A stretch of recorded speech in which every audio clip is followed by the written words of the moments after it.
স্ক্রিনে যে বাইটাকে আপনারা দেখতে পাচ্ছেন, গাইবান্ধার এই বাইটা অনেক স্বপ্ন নিয়ে, বুক ভরা স্বপ্ন নিয়ে সৌদি আরব গিয়েছিল পরিবারটাকে সচ্ছল করার জন্য। একদিন সে অনেক বড় রেমিটেন্স ফাইটার হবে, এই চিন্তায় সেই সৌদি আরব গিয়েছিল। দালালের খপ্পরে পড়ে কাজ তো পেলেই না।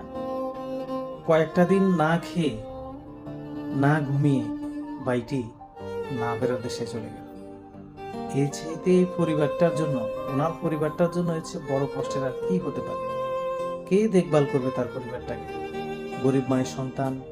আপনাদের কাছে আহ্বান করব, প্রবাসী ভাইদেরকে আপনারা ভিন্নভাবে দেখেন না। নিজের ভাই, নিজের বন্ধু, নিজের আত্মীয় স্বজন মনে করে তাদেরকে আপনারা ডিপ্রেশনে রাখবেন না।